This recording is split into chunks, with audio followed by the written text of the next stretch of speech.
സ്നേഹപൂർവ്വം ഷാമ സീരിയലിൻ്റെ coming soon എപ്പിസോഡിൻ്റെ promo റിവ്യൂയിലേക്ക് എല്ലാവർക്കും സ്വാഗതം. അങ്ങനെ രാധികയെ കള്ളിയാക്കി രാധികയെ വീട്ടിൽ നിന്നും അടിച്ചിറക്കാനായിട്ട് കുടുംബത്തിൻ്റെ ആധാരമായിട്ട് പരമ്പരാഗതമായി മുത്തശ്ശി സൂക്ഷിച്ചു വെച്ചിരുന്ന കൃഷ്ണൻ്റെ ആ സ്വർണ്ണ വിഗ്രഹം ഉണ്ടല്ലോ, അത് പ്രിയങ്കയും കൽപ്പനയും ഉർവശിയും ചേർന്ന് ആ പെട്ടിയിൽ നിന്നും കൈക്കലാക്കി അത് രാധികയുടെ ബാഗിൽ കൊണ്ടുപോയി രാധിക ഉറങ്ങിയ സമയത്ത് അതിൻ്റെ ഉള്ളിൽ കൊണ്ട് ഒളിപ്പിച്ച് വെക്കുവാണ്. അടുത്ത ദിവസം രാവിലെ തന്നെ ഈ വിവരം മുത്തശ്ശിയൊക്കെ അറിയുവാണ് കേട്ടോ.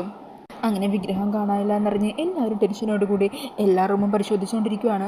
അങ്ങനെ അവസരം രാധികയുടെ റൂം കൂടി പരിശോധിക്കണമെന്ന് കൽപ്പന പറയുവാണ്. അങ്ങനെ കൽപ്പനയും പ്രിയങ്കയും തന്നെ രാധികയുടെ റൂമും പരിശോധിക്കുന്നുണ്ട്. അങ്ങനെ രാധികയുടെ ബാഗിൽ നിന്നും ആ ഒരു വിഗ്രഹവും പുറത്തെടുത്തുകൊണ്ട് കൽപ്പന എല്ലാവർക്കും മുമ്പിലേക്ക് വരുവാണ്. ഇവളുടെ ബാഗ് കൂടി തുറന്നു നോക്കാൻ നോക്കിയത് എത്ര നന്നായി. ഇപ്പം കണ്ടില്ലേ, ഇവളുടെ യഥാർത്ഥ സ്വഭാവം മനസ്സിലായില്ലേ? പുറമേ ഭക്ത, എന്നിട്ടോ ആ കൃഷ്ണനെ തനിച്ച് മാറ്റിയിരിക്കുന്നു. ഇനിയും ഇവളിവിടെ വെച്ചുകൊണ്ടിരിക്കാൻ പാടില്ല. അങ്ങനെ ഈ ഒരു കാഴ്ച കണ്ട് എല്ലാവരും അങ്ങ് ഞെട്ടിത്തെറിച്ച് നിൽക്കുകയാണ് കേട്ടോ. വരുണും പരമേശ്വരനും പത്മിനിക്കും മുത്തശ്ശിക്കൊന്നും ഇത് വിശ്വസിക്കാനേ പറ്റുന്നില്ല. അവർക്ക് എന്തോ സംഭവിച്ചെന്നറിയാതെ അന്തം വിട്ട് നിൽക്കുവാണ്. അന്നേരം പ്രിയങ്കയാണെങ്കിൽ രാധികയുടെ സാധനങ്ങളെല്ലാം ബാഗിലേക്ക് എടുത്തു വെച്ചിട്ട് ആ ബാഗും എടുത്ത് രാധികയുടെ കയ്യിൽ പിടിച്ച് വലിച്ചു കഴിച്ചുകൊണ്ട് പുറത്തേക്ക് വരുവാണ്. ഇനിയും എന്നെ നാണം കെടുത്താനായിട്ട് ഇവിടെ നിൽക്കരുത്. നിങ്ങൾ ചെയ്തെടുത്തോളം മതിയായി എനിക്ക്. ഇവിടുന്ന് എങ്ങോട്ടാന്ന് വെച്ചാൽ പൊക്കോളണം. മേലാലി വീട്ടിലെ പടി പോലും ചവിട്ടിപ്പോകരുത്.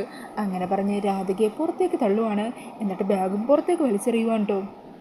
ഈ സമയം രാധികയാണെങ്കിൽ എന്താ ചുറ്റും നടക്കുന്നതെന്നറിയാതെ ചങ്കുപൊട്ടി ഭഗവാനെ വിളിച്ചുകൊണ്ട് നിൽക്കുവാണ്. കൽപ്പന ഫോണിൽ പ്രിയങ്ക ആ ഒരു വിഗ്രഹം മോഷ്ടിക്കുന്ന ആ വീഡിയോ ഒക്കെ ഫോണിലെടുത്തിട്ടുണ്ടല്ലോ.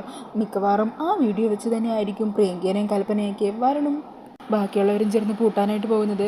അങ്ങനെ രാധിക നിരപരാധിയാണെന്ന് എങ്ങനെയോ തെളിയുന്നുണ്ട്. അതിനുശേഷം ഇതെല്ലാം കൽപ്പനയുടെയും പ്രിയങ്കയുടെയും മറ്റുള്ളവരുടെയൊക്കെ ചതിയായിരുന്നു എന്ന് തിരിച്ചറിഞ്ഞതിന് ശേഷം പരമേശ്വരൻ അവർക്കെതിരെ പൊട്ടിത്തെറിക്കുന്നുണ്ട്. എന്നിട്ട് രാധികയെ ചേർത്ത് പിടിക്കുവാണ് പരമേശ്വരൻ. നിങ്ങൾക്ക് ആർക്കൊക്കെ എതിർപ്പുണ്ടായാലും ശരി, ഇവൾ കണിമംഗലത്ത് തന്നെ ഉണ്ടാവും. പരമേശ്വരൻ്റെ ആ വാക്കുകൾ കേൾക്കുമ്പോൾ ഒത്തിരി സന്തോഷത്തോടു കൂടി നിൽക്കുവാണ് രാധിക. അത് കേൾക്കുമ്പോൾ വരുണ്ടും മുത്തശ്ശിക്കൊക്കെ കൂടുതൽ സന്തോഷമാകുന്നുണ്ട്. ഈ സമയം നാണം കേട്ട് വീണ്ടും അപമാനിക്കപ്പെട്ട എൻ്റെ ദേഷ്യത്തിലും നിരാശയിലുമാണ് കേട്ടോ കൽപ്പനയും പ്രിയങ്കയൊക്കെ. പിന്നീട് കാണിക്കുന്നത് ഐശ്വര്യയും മാലതിയും കൂടി മ്യൂസിക് സ്കൂളിൽ എത്തുന്നതാണ്. അന്നേരം ഐശ്വര്യ മാലതിയോട് പറയണേ, ഇനി ശ്യാമ പാടരുത്. ഈ മരുന്ന് ശ്യാമയുടെ ഉള്ളിൽ എങ്ങനെയെങ്കിലും എത്തണം. ഞാനിപ്പോൾ നേരെ ചെല്ലാൻ പോകുന്നത് ശ്യാമയുടെ ക്യാബിനിലേക്കാണ്. അവിടെ ഞാൻ ശ്യാമയുമായിട്ട് സംസാരിച്ച് നിൽക്കും. നീ ആ സമയത്ത് കുടിക്കാനുള്ള വെള്ളത്തിൽ ഈ മരുന്ന് എങ്ങനെയെങ്കിലും കലർത്തണം. ശ്യാമ കുടിക്കുന്ന ജ്യൂസിൽ തന്നെ വേണം ഇത് കലർത്താനായിട്ട്. പിന്നെ അവൾ ശബ്ദിക്കില്ല. സംസാരിക്കാനും ആജ്ഞാപിക്കാനുള്ള കഴിവ് പിന്നീട് ശ്യാമക്കുണ്ടാവില്ല.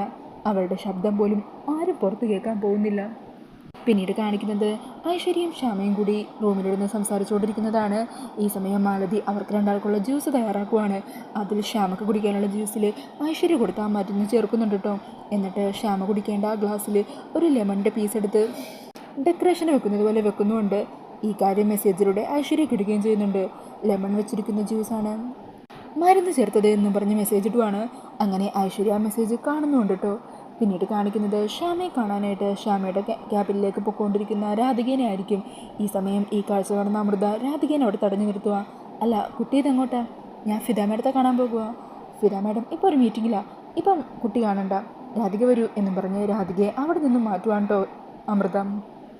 പിന്നീട് കാണിക്കുന്നത് മാലതി എടുത്ത് വെച്ച ആ ജ്യൂസുമായിട്ട് ശ്യാമയുടെയും ഐശ്വര്യയുടെയും അരികിലെത്തുന്ന അമൃതേനെയാണ്.